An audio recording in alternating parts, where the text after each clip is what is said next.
But he still stops by that gas station because it's near his work, but now it's the opposite direction from where he lives. So he has to go out of his way to go there. But that's what he's familiar with. He's in denial. It's like, I'm not going there to flirt with the girl that works at the gas station. I like the donuts. They have smooth pumps. Yeah, they have smooth pumps. That sounds so dirty when you say it. Not everything I say is dirty. Everything you say, you make dirty. Not on purpose. Subconsciously. Probably. They have smooth pumps.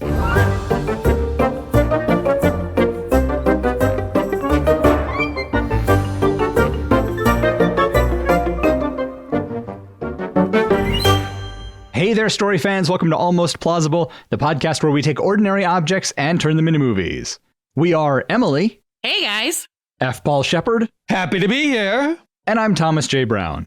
In a couple of days, it will be February 29th. And since that day only comes around once every 4 years, we decided to take advantage of this opportunity, which is why the movie plot we're going to come up with on this episode will center around Leap Day. So there was a teacher that I knew at university who was born on a leap day. So they were like 8 years old or... Yes. I think he turned 16 while I was there. And you know, we joked about him finally getting his driver's license or whatever. He has since passed away. He did not make it to drinking age. Oh. How do people born on Leap Day? Do they just the 28th? Are you really asking? I've never really thought that much about it. Legally, it's the day before. Yeah. Okay. Yeah, because on the day before, it has been a year. Right. Yes, that makes sense. Well, I'll pitch first. How about an updated Brigadoon, where the town appears for 24 hours every leap day? So instead of having to wait 100 years, they get to come back every 4 years. Almost every 4 years. Well, yeah, that's true. All right. Well, instead of rehashing IP that already exists. What? Us? I have an original pitch. A man meets a beautiful and interesting woman. He asks her out for a drink. She suggests dinner, and they have a lovely time. They end up back at his place, but they don't sleep together. Instead, they just talk until they fall asleep on the couch. He wakes up the next morning, and she's gone. But she left her backpack behind. He looks through it to see if he can find some ID to return her stuff, but more importantly, to get her phone number. He finds a few... It just struck me now reading this out, how fucking creepy that is. Yeah. He finds a few things that leave him scratching his head. For example, a book checked out from a library that doesn't exist and never has. Nothing in the bag helps him track her down, and eventually he puts the bag in a closet and forgets about it. On the next leap day, she shows up at his apartment. It turns out the woman lives in an alternate dimension that is similar, but not quite the same as our own. She was born on leap day, and every 4 years she wakes up in our dimension. They begin a relationship and work out how to stay close while only seeing each other once every 4 years. So it's the time traveler's husband. Yeah. Yeah, sure. That's what I have. Emily, what do you have for us? Oh, I clearly had way too much time on my hands and was very excited about this topic. So I have lots. So let's just go with my very short ones. A leap day lottery where the winner wins an obscenely high lottery prize. Leap day population culling, every 4 years. Slow down. I want to respond to these. A leap day lottery where you have 4 years to buy a ticket. Yeah. So it builds up over 4 years and then they draw. Yeah, it'd be crazy, right? And so is the main character, is the guy who's like, there's still plenty of time to buy a ticket. And he keeps putting it off and keeps putting it off. No, he bought the winning ticket 4 years ago. Oh, he doesn't remember where it is? Doesn't remember where it is. He's since moved. And it's like, Right. Did I put it in a book? Because you only got 6 months to claim it. Right. Great. He plays the same numbers every time. It's his lucky number. So he knows immediately when the numbers come up. Those are my numbers. Right. Everybody calls him. Yeah. They announce there's one winner. That's even worse. People who know him know that he's the winner because they know he plays those numbers. They're all congratulating him. Throw him a big surprise party. Oh, this one's pretty good. I like this a lot. All right, let's go with this one. All right, Shep, what do you have for us? Wait, there's a good one. We could do a retelling of the frog race story that Samuel Clemens wrote, because, I can remember names. Mark Twain. We could do a retelling of Mark Twain's frog race story and call it the Leap Day Frog Race. Is it just for the pun? 100%. Emily, it's funny because I have also been like Samuel Clemens and not been able to think of his pen name. It's like, I know what his real name is. Yeah, everyone knows Samuel Clemens. All right. So here are my actual pitches. Okay. I want to say before you read these, they're going to have to be quite good to beat this lottery thing. Yeah. Yeah. Apparently, I should have just fleshed that one out. Or we could do that. Yeah, I mean, if only we had a podcast where that was what we did. That was the point. Okay, let's hear these other ones. A day in the life of a young woman just trying to make it through her life. She meets several everyday obstacles. She's late for work. The dry cleaner loses or destroys her favorite dress. She realizes she's missed an important deadline at work and loses a client. Oh, did I mention it's leap day and it's her birthday? Normally having a birthday on the real date makes her exceedingly happy, but this year things just aren't going her way. And then she accidentally knocks a handsome stranger off his bike and he breaks his arm. She insists on taking him to the hospital and they end up spending the rest of the day together doing all those lovely rom-com things people do. So there's my rom-com. Yeah, it's cute. So what's the title of your rom-com? Leap Day. Okay. Leap date. Ooh, that's good. There we That's go. better. All right, and then here's sort of my brigadoon. For the last century, an isolated small town has been terrorized by an evil entity every February 29th. Every 4 years, the town folks have tried anything they could think of to appease the demon. They fought it. They set traps. They tried voluntary and forced sacrifices. The survivors of the first attack attempted to leave, but found they had become trapped by the forest surrounding them. Now citizens just hunker down and pray they will be spared. But one young man doesn't want to give in. He still wants to fight and sets out to find a way to end the misery. And then, should we do a drum roll for the serial killer one? Spoilers! Savvy young detective Aaron Chambers is preparing for what he thinks is the inevitable return of the Leap Day Killer, a serial killer that has struck every leap day for the past 20 years. He's convinced he has all the details ready this year to finally catch the killer. His sergeant, Lloyd Stevens, isn't convinced there even is a leap day killer. He thinks it's a cop version of the boogeyman, and he wants Aaron to concentrate on the very real and current murders on their board. Detective Chambers reluctantly follows orders, but while solving one crime, he may have unlocked the clues needed to prove and solve the leap day murders. It's a sergeant, Lloyd Stevens. I named him that I because solved the case. I named him that because he's the obstacle. Yeah, because he's always out there killing. Yeah, he's the killer who doesn't want to be discovered. Yeah. Pretty good obstacle. All right, those are my pitches. All right, I have a pitch. And it's also about Brigadoon. No, it's not. I don't have a Brigadoon pitch, you crazy people. Okay. Teenage boy is visiting America. Let's say he's 17 years old. He's 17 years. Emily, he said, let's say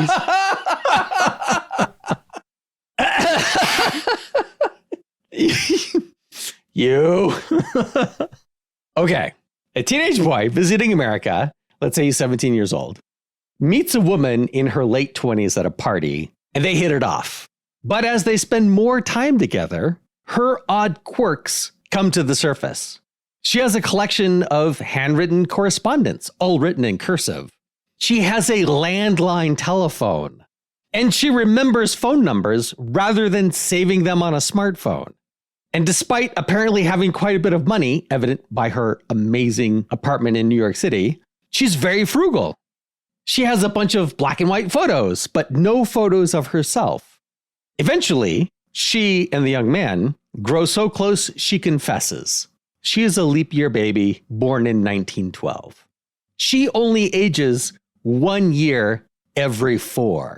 That's kind of why she's chatting up this young guy. She wants the guy as young as possible because all of her relationships, they die before she does. Right.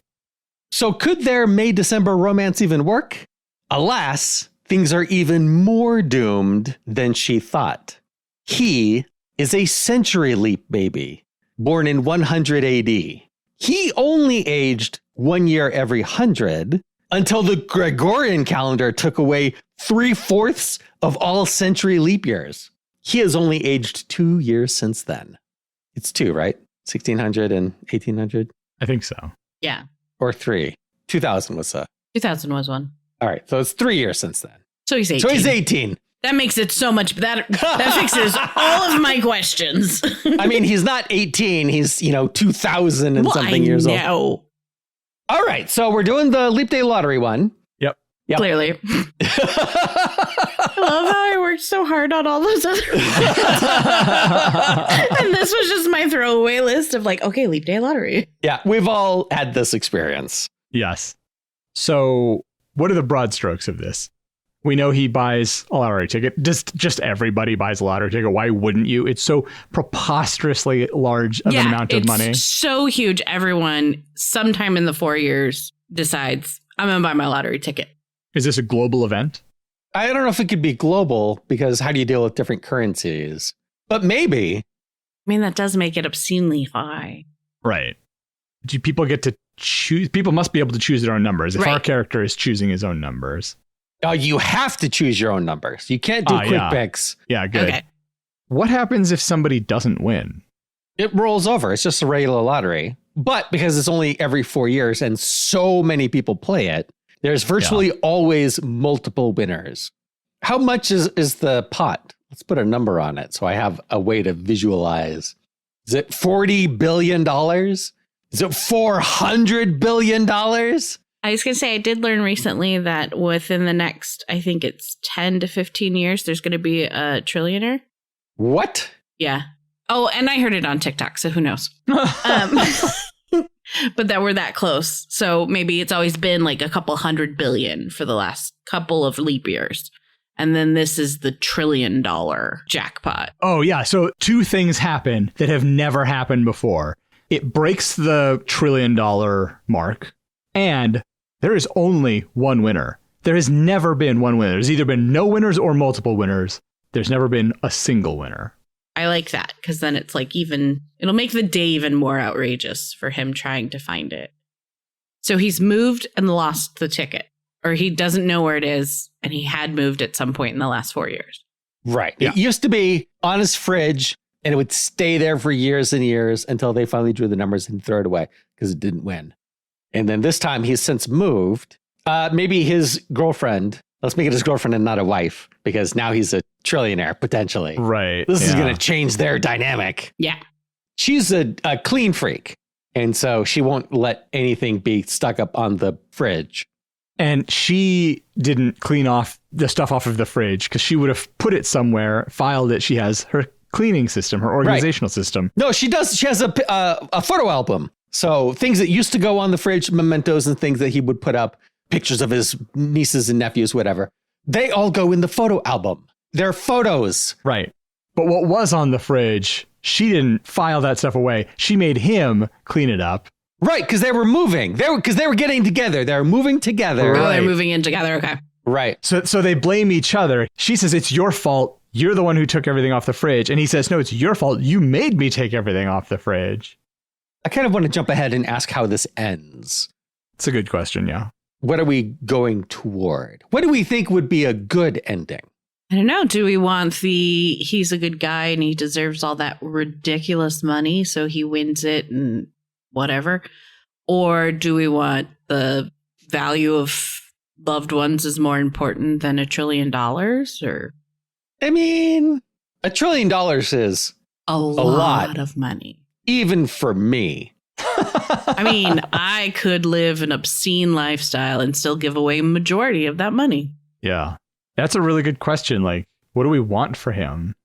Well, he has to get rid of the money because he gets harassed this whole movie. Oh, absolutely. So he realizes if I have this money, I'm just going to be harassed for the rest of my life. Not only do I have to get rid of it, it has to be in a public way so that everyone knows I don't have the money anymore. So he's got to establish a fund, a trust, a charity, something. He's going to make the world a better place.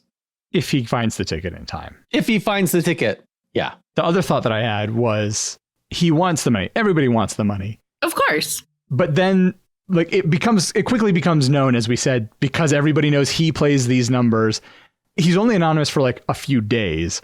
And then everybody knows it's him. And he, as we said, gets harassed. He very quickly learns like, oh, this isn't going to stop. This is awful. I don't like this. So what if he finds the ticket toward the end of the 6-month window? So he could get the money, but he makes a conscious decision to not get the money because he knows if I don't have the money and the 6 months is up, everyone will leave me alone. What does he tell people when they ask why he hasn't? I can't find the ticket. Oh, he just is honest. So then they're like a crazy. Oh, God, people would like break into his house. That's what I'm saying. Oh, yeah. Yeah. And he can't like afford security because he doesn't have the money. Right. So it's just a regular house or a regular apartment. So yeah, thieves break in, he gets kidnapped, he gets harassed on the street. Once the local news does a story on him, it came out that whoever bought the ticket, they bought it at this gas station. Here's the footage of him buying the winning ticket because the news is awful and they'll just ruin a life. Oh, 100%. Because it's a good story. Oh, yeah. Well, and then he has a couple like friends or cousins or relatives that are like, oh, yeah, I know him. And they identify him because they want, that. Right. They want to. Yeah, they're fame remores. They're clinging on. So, yeah, do we want him to get the money or not? I want him to get the money and use it, but use it up. Okay. It's Brewster's Trillions. He set up like a medical fund for. Oh, he sets up an everything fund. Ooh, all diabetics, free diabetes supplies for the rest of their lives. How much of him spending the money do we see? Not a lot. Like, what is the actual end of the movie? What's the climax of the film? He's got to meet someone who's a real do-gooder, and he puts them in charge of his new foundation to, make the world a better place. If he bought up all the medical debt in the US, that's only $88 billion. So $88 billion out of $1 trillion still leaves almost $1 trillion. Plus, it's still making interest because you can't just hold it in cash. Yeah. It's like the old joke. What's the difference between a million and a billion? About $1 billion. Yeah. Does he buy stuff for himself initially? He buys a nice house and a nice car, and it's just not making a dent in the money. Oh, does he stay with his girlfriend at the end? No. Does he stay with his girlfriend after he gets the money and he starts spending it? For a time. When does he leave the girlfriend? Yeah. All right. We're going to make it a rom-com because it's us. Yeah. We just lean into it. So he's got to meet some woman during this process. Like maybe the person who sold him the ticket or something. She just works at the gas station. She's not after his money. Ooh, you know what this is turning into? It could happen to you. Mm-hmm. What is that? Nicolas Cage and Bridget Fonda. He forgets his wallet at the police station because he's a cop. And he's like eating at a diner. Yeah, and he gets like coffee and a donut or something. And then she gets mad at him because he's got a stiffer because he's got to go and he doesn't have his wallet. So he's like, I got this winning lottery ticket. And he doesn't know because they haven't drawn the numbers yet. Yeah, he says, if it wins, I'll give you half. I'll give you half, yeah. Anyway, surprise, surprise, he wins. That sounds like we're making that. But it already exists.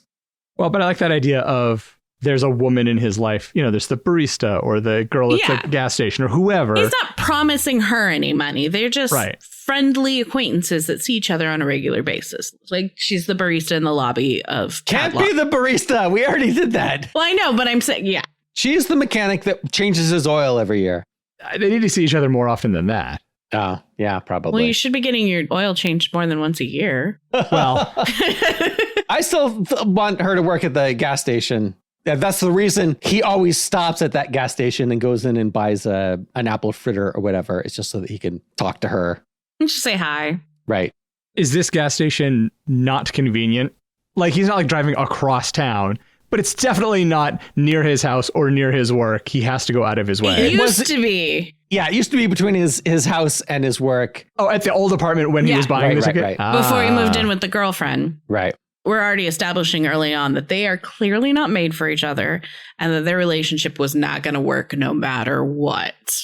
Right, which they discovered after they moved in together and realized how incompatible they were. But he still stops by that gas station because it's near his work, but now it's the opposite direction from where he lives. So he has to go out of his way to go there. But that's what he's familiar with. He's in denial. It's like, I'm not going there to flirt with the girl that works at the gas station. I like the donuts. They have smooth pumps. Yeah, they have smooth pumps. That sounds so dirty when you say it. Not everything I say is dirty. Everything you say, you make dirty. Not on purpose. Subconsciously. Probably. They have smooth pumps. So when does he break up with the incompatible girlfriend? Is it before he wins, so then she comes back when she knows he's the winner and is trying to patch things up? Or is it they're still together, they've been fighting, But then all of a sudden, she is almost a sort of sycophantic and just giving him whatever he wants because she's like, oh, I need to keep him happy because he's a trillionaire. Maybe we could go that way. It's a safe route for sure. But I was thinking maybe they're both a little in denial about this because they're both like, we've made this decision. We're going to really stick it out, you know. They're going to try maybe a bigger, better house and they won't need all these things. And it's going to take all these obstacles out that they have. And they'll really have time to spend with each other and do things. And really, then they'll fall in love again. They'll have more time to spend together. And that's how they really find out they're not compatible. Yeah. It just makes things worse. Yeah. I would want her to be like, let's have a clean break here. And he's like, but what about the money? And she's like, I don't care. It's not my money. It's your money. Or, you know, I don't want her to be a bad guy. I just want them to, unless you want her to be a bad guy, that's fine. I don't want her to be a bad guy, but $1 trillion messes with you. This is true. So she's not really a bad guy, but she's in a situation like they know that they have problems and they're in couples counseling already. And then he wins $1 trillion. And so, I mean, she's extra motivated to try and make it work. And she sees it as the windfall that's going to save them because now they don't have to work. So they don't have that stress. She keeps wanting to pursue her art career and doesn't have the opportunity because she has to work to support him for whatever it is that he does. He's a freelancer for something and she has a regular steady job. So she supports him. So now it's turnabout. Like it's time for him to support her as well. So she's not like a bad guy. Okay. She's due. She's due. She put in the years. She's taking care of him. He should take care of her as well. I'm not sure the chronological order of things. I was thinking perhaps at the beginning of the film, we see him buying his ticket. Well, okay, so did we decide that he waits until the March 1st before the drawing? No, I think it's the 1st March, the next day after the last drawing, is the way I imagined it. When you guys said that he bought it years ago and that's how it got lost. Right. Yeah. So, because the question is, how long have they been together? Because the idea that I had was they know that moving in together is a big step and that it can mess with people's relationships because now you're getting all these new dynamics. So they make a commitment. They're going to live together for a year. Their lease is for a year. They're going to live together for that period of time. And if at the end of it, things are going great, cool. We'll renew the lease on the apartment. We'll renew the lease on the relationship. Everything's great. But at the end of the year, if things aren't working well, you know what? We gave it an honest attempt. And we didn't let those things break us up arbitrarily. Like we honestly gave it an attempt. And so partway through the year together, he becomes a trillionaire. Yeah. Yeah, that's good. So then he has to buy the ticket before they move in together. Yeah. Right.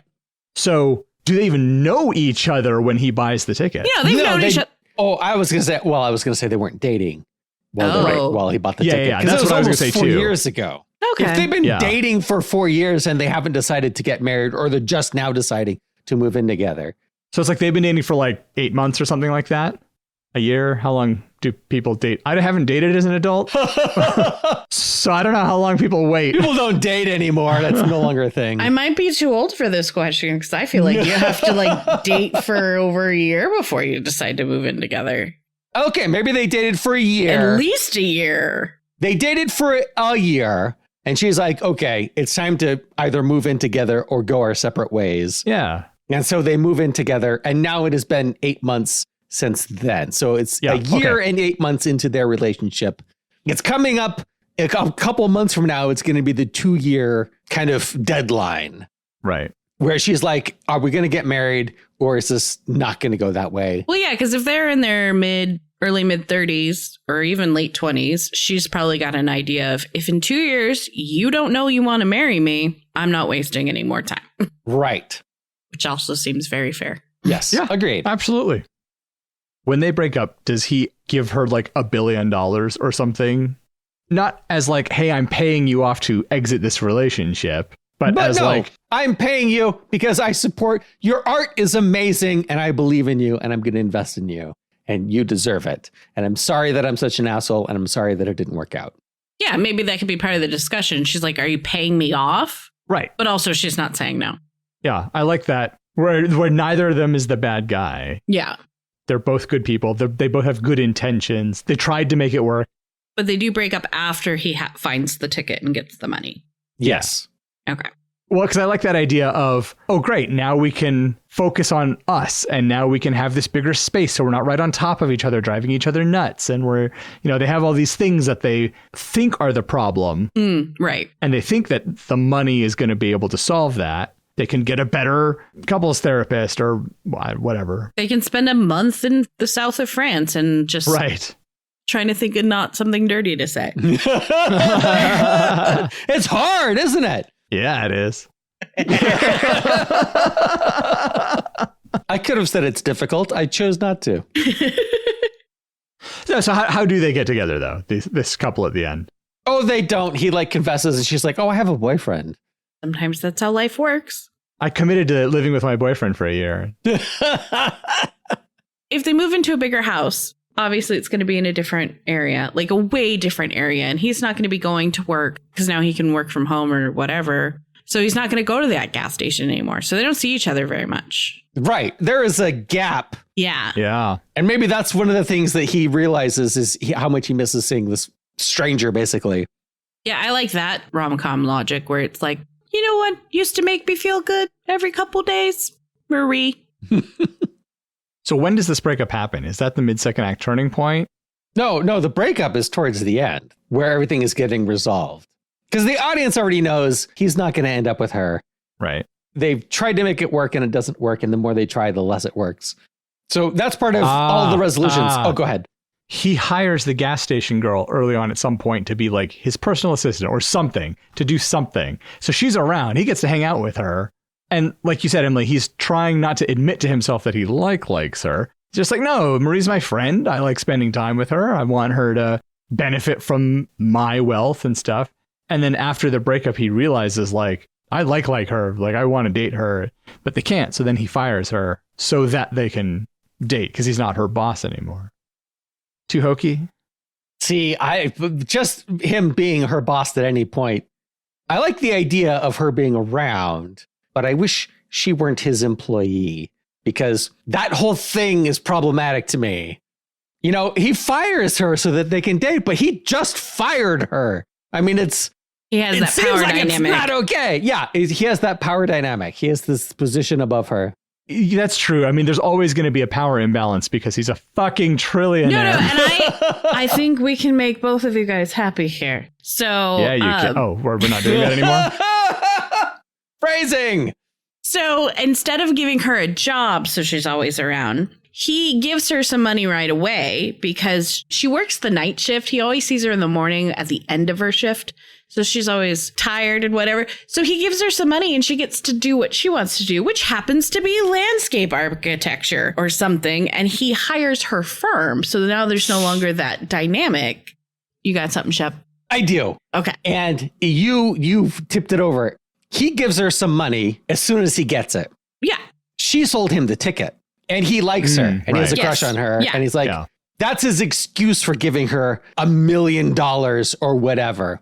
She uses it to do good in the world. Ooh, yeah. She doesn't spend it on herself. She establishes a charity or whatever to fight whatever problem, homelessness or something that she has talked to him about when he's come in earlier in the movie. Yeah, because earlier you can see scenes where there's homeless guys hanging out because it's a gas station near downtown or whatever. Right. And she's very kind and generous to them when she can be. And she kind of gets in trouble once in a while because the boss doesn't want them lingering around. And yeah, she keeps giving them food it's got to be taken off after, such amount of time. So she packs it up into a thing and gives it to the homeless people. And so more homeless people keep hanging around the gas station. So she gets in major trouble for doing this. But it's we were just going to throw it away. And the boss is like, you should have just thrown it away. Yeah, so we established that earlier. And then when he gives her the money, she does it to do good for her homeless friends. Right. She starts a homeless shelter.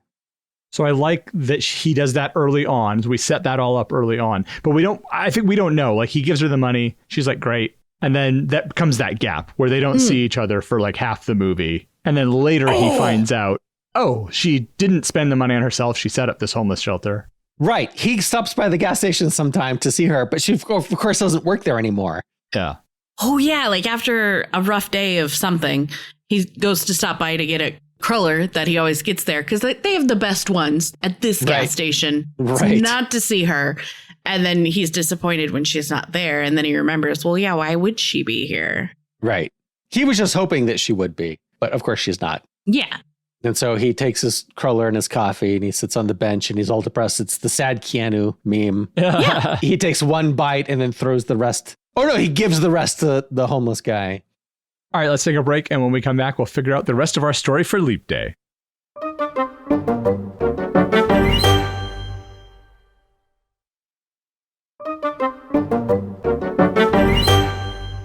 All right, we're back. So I have an important question.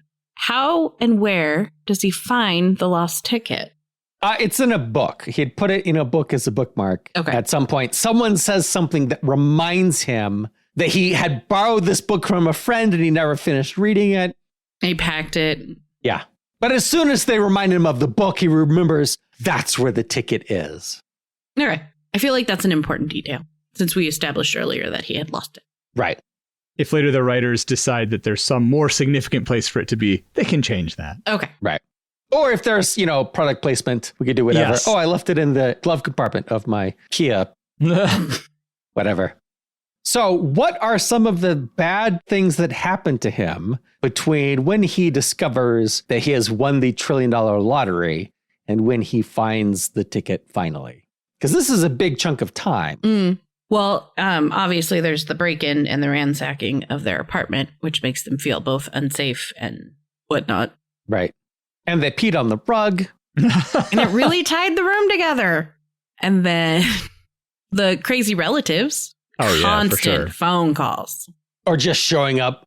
Friends calling to ask if they can borrow money. Or not even friends, like acquaintances, people he worked with 2 jobs ago. Right. Coworkers, not friends. Yeah. His boss. Yeah. His boss is like, hey, so... Does he have to go to the news station? I have to make an announcement that I don't have the money yet. Stop asking me for money. He's trying to get the word out. Oh, he keeps trying to tell people, but people don't believe him. Oh, yeah. Right. It's been months. Why wouldn't you have the money? Why are you still coming to work? Is he a freelancer or not? I thought his girlfriend was supporting him financially. Then why does he go to the gas station? Because he used to work downtown. Okay. Oh, he works at a startup. That's why he doesn't have any money. That works. It's going to take off one of these years. It's going to take off. He believes in... Oh, there's got to be a meeting he's in early on where the boss is pitching to VCs and he's talking about how it's $1 trillion idea. Yes. That makes it great for when his boss asks him for money later. Yes. Yeah. Oh, another thing that has to happen is he's at the grocery store and everybody recognizes him. He just there's no privacy anymore. He can't do anything. So there's got to be something he enjoys going out and doing, playing basketball with his friends or something like that. And he can't do it anymore. He's just constantly being harassed by people. I like this. He likes to do a pickup game and then he goes down one time and there's a lot more people than normal and he's having trouble getting in a game. Oh, no. Everybody wants to be in his game with him on the same team. Oh, and so there's a big brawl that there aren't games because people are fighting each other and he ends up having to leave. Yep. They keep fighting in the background as he's leaving. Yeah. Yep. Oh, he goes to and buys coffee someplace and there's a tip jar or whatever. And he, puts in $1 and they're like, just $1? Yeah. You won $1 trillion. Or there's a rumor that he always tips $1,000 or something absurd. And he's like, I don't have the money. How does that relationship with the girl that worked at the gas station eventually come together? Because they don't have a whole lot of time to get to know each other to become a couple. I mean, we don't have to see them be successful as a couple, I guess. We just have to see them start dating. Right. No, he goes in after work and it's very late at night. She works the night shift and there's not a lot of people there. And so they talk. So he buys the cruller or the donut, or whatever it is, the fritter, and a cup of coffee. And they both sit at the bench and he talks about his problems. He talks about his day or whatever. And she commiserates. She gives him advice. She's really good at advice. And so when he realizes he has all the money and his life is still falling apart, he tracks her down because he wants that advice again. And also he wants to see her, but he's in denial about that part. So when he goes to the gas station to see her and she's of course not working there anymore, that's why he's going there, right? Is to see her? Right. Yeah. So you said he gives the rest of the cruller to the homeless guy who's also like, he goes to the bench and there's a homeless guy sitting there on the bench with him, or comes and sits down, or what? Yeah. Do they have a conversation? And that guy's like, oh, hard day, huh? And he's like, well, I may as well talk to somebody. Yeah, the homeless guy's like, oh, you've had a rough day. Why don't you tell me about the rough day you've had? But does he find out from the homeless guy, like, oh, Marie? Yeah, she opened up a shelter. Like, we all love Marie. She's great. Why would the homeless guy be there anymore, though? Wouldn't they all be at the shelter because they all love Marie and the shelter's so great? So, and the person handing out the free food at the gas station isn't there anymore. So maybe it's not a homeless guy. Maybe it's the new gas station attendant. Oh, so they have this routine. He goes in and he buys the donut and the coffee. And she asks him if he needs to talk, right? Mm-hmm. So they are kind of friends. And so she has someone take over her till and she goes and talks. But so when this time he goes and buys it, whatever, and it's $4, whatever, and he pays, and that's it. They don't ask him if he needs to talk or whatever. The routine is broken. Yeah. I forget where I was going with this. I was bringing this up for a reason. Does the new attendant tell him what's going on with Marie? Is that where you're going with it? Because that was the last kind of suggestion I made before you started down that path. Maybe. So yeah, that's my idea. That the other attendant should tell him what happened to Marie. Well, yeah, because you were setting up that there's another attendant there who sees the interactions with him and Marie all the time and takes over. And yeah, if there's a second attendant while she's working, then that's, Jeff or whoever. And so like, he also knows Jeff. They're acquainted. He doesn't really care about Jeff at all. But like they know each other. They are aware of each other's existence and names and whatnot. They're polite to each other. Everybody knows his name. He's a trillionaire. Well, maybe Jeff's a little bitter this time because he does come in all the time when he's working with Marie, and he also helps him sometimes, and he didn't get any money. Yeah. Well, Jeff didn't sell him the ticket, so. This is true. That's where he goes and leaves the $1 tip, and Jeff is just like, really? Yeah. Well, see, now that's after he has the trillions of dollars. That's true. Okay. So he leaves a tip, $100 tip or something, and Jeff's like, only 100? I heard you tip 1,000. And he's like, oh, what's your Venmo? Obviously, he's got this money, so he's going to be on some philanthropy boards, or at least being courted by a bunch of places. I mean, this could be at a point where he is starting to give that money away. So yeah, he is attending more of these kinds of things. And she's honored at an event that an organization in the city puts on. She could also be like, maybe there's an event where people are getting investors together with people who need investors. And so she could be there trying to court investors, and he's there too. And we don't have them connect up financially. We don't want money to get involved in their relationship more than it already has. That way you don't create that power dynamic that we're trying to avoid. Right. But they run into each other and they're like, oh my gosh. Does he say, oh, I stopped by the gas station, but of course you're not there. Yeah, that could totally be his awkward flirting with her. She's like, yeah, I've been kind of busy with the charitable foundation that I started. So he's now to the point where he wants to give it away. And now she's working in the charitable world. So he's going to ask her advice on how to do that. Yeah. Yeah. So if she has $1 billion to start her soup kitchen, what is she seeking out new investors for? That's why I wanted her to be honored at an event. Right. But why would he be at the gala, or how would he even find out about it? He has an obscene amount of money, and the people running the gala are trying to get him to give them more money. Right. But he gets 1,000 of those offers every day. Like, hey, there's this big gala going on in Chicago and New York. And well, I think that everybody knows where her money came from. That's not a secret. Mm-hmm. And so if she's being honored because she's doing all this great stuff, I could see him getting an invite because everyone's like, she couldn't have done this without your benevolence. So you should be here too. Yeah. But Shep, you bring up a great point that he gets 1,000 of those invitations every day. So how come that one makes it through? He's got to have a personal assistant at this point. Right. And so that person sees that that's what it is and is like, right. Oh, this one is special. Right.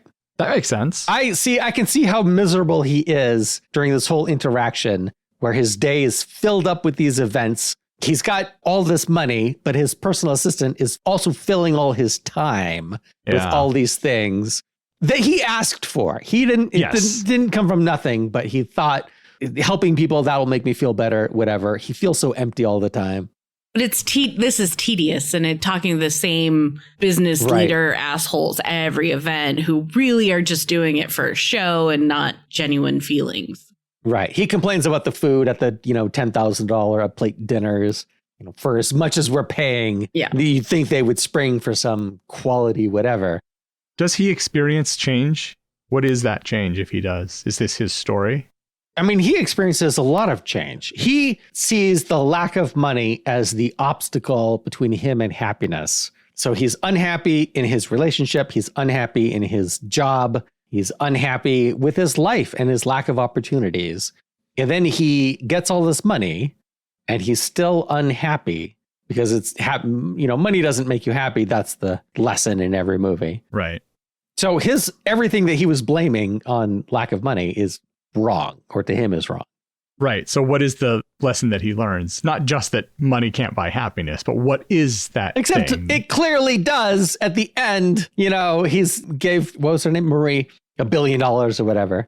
When I said $1 million earlier and you said $1 billion now, I'm like, oh, whoa, $1 billion. And then I thought, well, that's like 1/10 of 1% of the amount that he won. And that would be rounded off. Yeah. So maybe the lesson is that money can't buy you happiness, but it can buy it for other people. Like you can buy happiness for other people, or you can something along those lines, right? Sharing the wealth makes everything better for everyone. Yeah. Yep. So is the end of the first act is when he wins.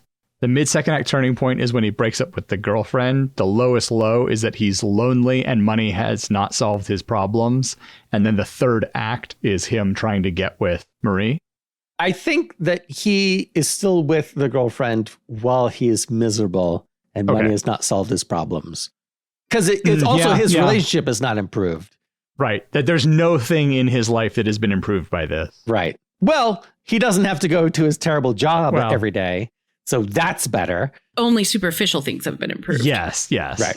I could totally see that scene too, where he's like at some ball and we don't hear the diegetic sound. We just hear the sort of somber music and the camera is like slowly trucking back away from him. And the girlfriend is there, like there are people talking to him and the girlfriend is there interacting with him. And he's just sort of like staring off, into the middle distance, just zoning out because like this is just not his scene. Right. Mad World's playing over the soundtrack. Yes, right. Right. But the girlfriend's into it. Oh, yeah. She's smiling. She's laughing. She's selling art left and right. What are you? Yeah.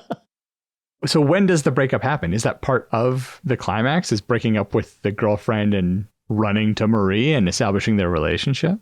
I think there has to be a little bit of a gap between when he breaks up. Yeah. When he tries to establish a relationship with Marie. I'm just trying to think about that like rising tension in the third act. Like what are the negative things that happen to him? I think he breaks up with the girlfriend before he meets up with Marie because it's just another thing that's making him miserable. And he thinks, oh, if I fix this, if I get out of this relationship that's not working for me, then I'll be happy. He keeps trying to change the external things in his life. Right. I moved houses. I got out of that job. I drive a nicer car now. And he's just miserable. So he breaks up with his girlfriend. So when does that happen? Because I was kind of thinking like, I like that idea of them still being together and at the end of the second act, so that his lowest low is everything should be good. So why aren't I happy? So what kicks off that change in him where he starts trying to take steps to change his life in a different way? Because I feel like that's the work he's doing in the third act is he tried to change the things that he thought were making him unhappy and that didn't work out. So now he needs to re-examine his life and change other things. And so that can start, or early on, one of the things he can change is ending that relationship. But what is the impetus for him deciding to make those changes? Because I feel like that scene we talked about where he's just at the whatever gala ball thing, not the one that's honoring Marie, but the one where he's bored. Okay. It's her world, not his. Yeah. So if that's the lowest low, then we turn around from there. What spurs him to make that change? That isn't seeing Marie? Right. It's not seeing Marie. Because I want him to realize that he's not happy in that relationship, separate from his new crush on Marie. Well, renewed crush. Right. Because I want that to come to conclusion because they gave it 2 years or whatever. Yeah. And it didn't work out. And he's not happy. And he's never going to be happy. They don't have enough overlap. Yeah. And she's really interesting because her world is so different from his world. Mm-hmm. But they have nothing in common. They have nothing to ever talk about. She's always talking about art stuff and he doesn't get any of her references. And he wants to talk about nerd stuff and she doesn't get any of his references. They don't watch the same shows. They don't listen to the same music. Is it enough for us to say that there is something that the writers will figure out that is the impetus for him to start changing? We know what his path is at this point. Oh, he bought the business. He bought the startup that he used to work for. And with that huge influx of cash, it's now a successful business. So he gets invited back to his university to give a lecture on, being a successful whatever nerd businessman. And he's one of 4 people that are on this panel. And they talk about hard work and, whatever and dedication. And it gets to him. And he's like, what are y'all talking about? This only is successful because I came in with a huge amount of money. And that's how it worked. And I only have the money because of chance. It's all chance. Everything in life is just random chance. And no matter how hard you work, you can never get ahead just with hard work. It takes incredible good luck. And it's the opposite of what everyone else is saying. And it's just very depressing. And he realizes he's super depressed. And so he has all this money, but he doesn't feel like he earned it because he didn't earn it. And so he has no satisfaction in it. Anyway, the writers can put a really good monologue there. Yeah. And then he has that dawning realization that he could do more with the money. So he will. In the middle of the really good monologue, the writers write. Right. It's one of those things where he can stand up and run out of the room and nobody stops him because that's how it works in the real world. So how does he end up with Marie? How does that relationship develop? They reestablish a connection at the gala. He makes sure to get her contact info because he's like, hey, I could use your advice on something. Maybe do they leave from the gala and go back to the coffee shop? And so they're wearing their sitting on the bench. Next to them is a homeless person. Yeah. Jeff just rolls his eyes when they walk in. Oh, while they're at the gala, she's already been honored, whatever. Yeah. And so this is the reception afterward. Right. And she sees that he is miserable. And she says the same thing that she always says is, do you need to talk? Yeah. And so they sit down. Maybe they sit down at a bench at the gala. And it's the same dynamic as when she worked at the gas station and he kept going to her for advice. Except now they're wearing tuxedos or whatever. Yeah. Love it. And he sees that she's happy. And didn't the money make her happy? How come it worked for you and it's not working for me? Ooh, yeah. So then is that that must be the beginning of them spending more time together. Yeah. Or maybe she invites him to come to one of her many soup kitchens. She's now established in 17 states. She's expanding across the country. Yeah. So she invites him to come and spend time with her and see what she sees. And she sees all the direct good that she's doing and how that makes her happy. I feel like that's a good, he has the idea, but he doesn't know how to really make it work or what to do. And then when he meets her again, he's like, you could help me. You've already been successful at this. You complete me. She's like, you had me at hello. Here's $1 billion. Yeah, she already likes him when he is poor. Right. That's why she's offering to talk when he comes in. But it's really just friendly for her, right? Is it? Is she pining after him a little? I mean, she knows he's in a relationship, so she can't really pursue him. This is true. Even if she has a crush on him. So when they see each other at the gala, they're talking a bit, kind of catching up a little. And it's her idea to leave and go get the coffee. She's like, hey, do you want to go talk? Right. Harkening back to how she would always ask him that. Yes. And then does he just spill his guts and overshare like he always does? Yes. Okay. Like he always does, because that's who he is. Yeah. And he's finally comfortable with someone he can get it all out. Stuff that he doesn't even say to his couples counselor. Yeah. Before he wins the lottery, when they are talking, does he ever ask her how she's doing? Or does she ever talk about her thoughts and feelings? Is it a two-way street? Or is it just I mean, obviously, it sounds like it should be a two-way street, is what you're saying. It should be, but if it's not, like, that gives him that opportunity at the end of the movie to finally ask her, how are you feeling? What are you thinking? Whatever. And she's like, well, I'm glad you asked. And she can say, like, I like you. I've always liked you. And then she word vomits all over him. I hate this idea, and I will expand on why. Because I think you're right that it should be a two-way thing. I mean, I get the idea that now the roles are reversed and she can, whatever. But I think it would be better in a realistic way if he asks about her day and her problems, because, he knows what's going on in her life. So you can establish that he knows about her life when he asks, oh, how did that work out with, whatever the problem that your brother was having? And so they have this back and forth that he doesn't have with his girlfriend. So you can establish that he stops at this gas station and has this long conversation and then goes home and doesn't ask the same questions to his girlfriend. But her questions to him are like, oh, how was your day? Whatever, very surface level. And he's like, oh, it's fine. I think it's the other way around. He goes home. He tries to have that with his girlfriend. He says, how was your day? And she's like, oh, it was great. Never asks him about his day, how he's thinking or feeling. It's one way with his girlfriend and it's two way with Marie. Yep, that's better. Perfect. You fixed it. Is this relationship earned? Do we feel like they've earned being together? Oh, who confesses to the other? Does he confess to her or does she confess to him? I think he has to confess to her, right? Because that relationship is the big thing that's going to make him happy. It's not the money. It's this. Like, that's his big change, right? Right. Like, he's been lying to himself this whole movie about what will make him happy. He's been lying to himself about his feelings for Marie the whole time. He's been lying to himself about how the money is going to fix this relationship that he knows is failing, but he won't admit to himself. I think that from a character arc perspective, it would be good if he realizes and makes that change and is honest with himself. But I think from a realistic perspective, he's still in denial about how he feels. And in fact, will try to push Marie away as a subconscious thing. Like, he doesn't believe that she likes him.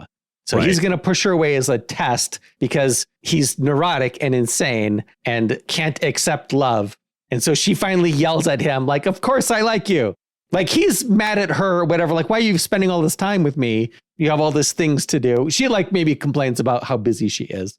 And he's like, well, then you stop spending time with me and go do your thing. And she's like, I like you. I like spending time with you. I'm happy when I see you. But then that's her confessing to him. No, it's true. And we don't have his character arc. Okay. So I don't know. How do you want him to tell her he likes her? Does he need a grand sweeping gesture? Can it be just a simple, what are you doing next Saturday? Oh, he's got to have the realization somewhere else. Maybe when he's talking to Jeff at the gas station again. He does actually like the crullers there. Oh, I think he goes there for something else now. He realizes the crullers aren't very good. Well, it was never about the crawlers. Right, it wasn't.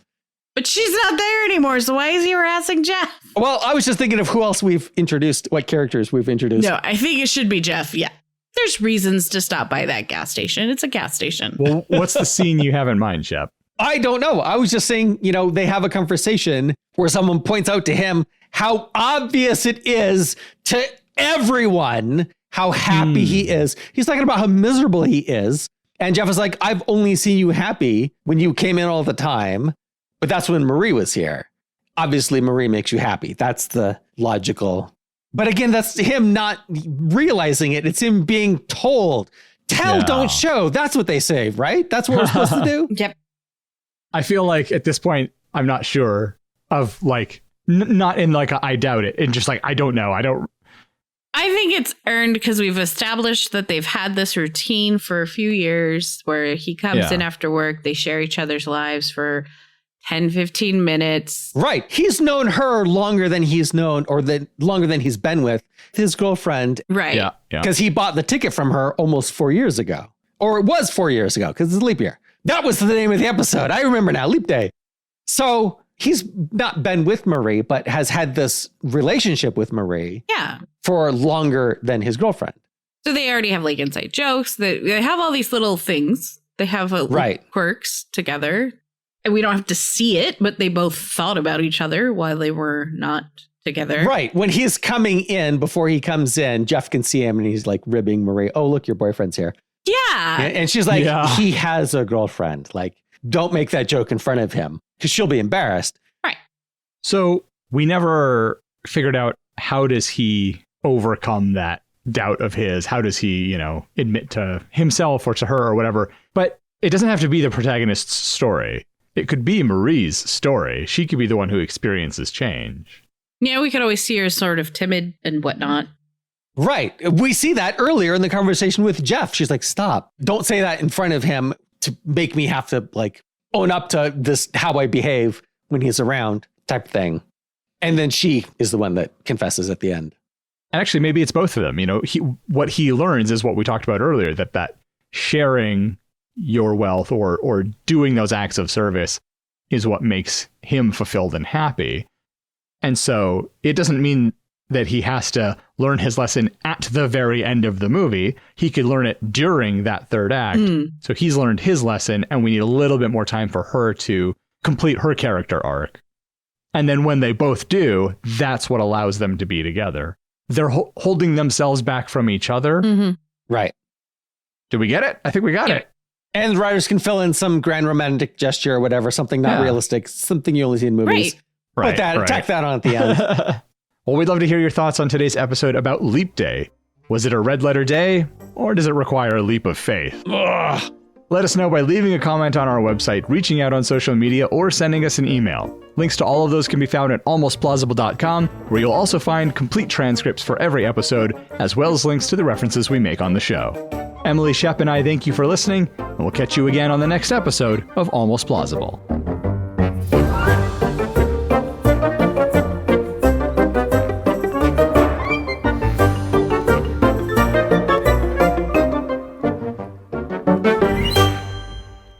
And that kind of money, if you gave everybody a share of it in the US, that's a lot of money for everybody. Is it? How much is it? I think it's a lot of money. I might be making that up. I don't do well with math, and we know how I do with science. Well, there's the whole thing about like, if 1 second is $1, then a million is like 11.5 days or something like that. And then a billion is like 30 years. It's so much money. Okay. I've done some math. Okay. And I don't know if it's correct. 1,000, million, billion. It's not. Hold on. 1,000, million. Yeah, it's still a lot. Billion, trillion. Nope, I did it wrong. Math is hard. See? Thousands, millions, billions, trillions. Okay, there's 330 something million people in the US. So if you had $1 trillion and you divided it by 300 million, then every person gets $3,000. Not 3 million? Not 3 million. You sure? Yeah, no, it is. It's about $3,000. Why did my math come out as 3 million? Wishful thinking? I might have only done 30,000. No, I still come up with 3 million. I'm bad at math. I told you. I believe you over me. Billion. Trillion. Yeah, I've had to do it over and over and over again because I'm like, it feels like it should be more. I mean, $3,000 for every American is not nothing, but it's also not a lot.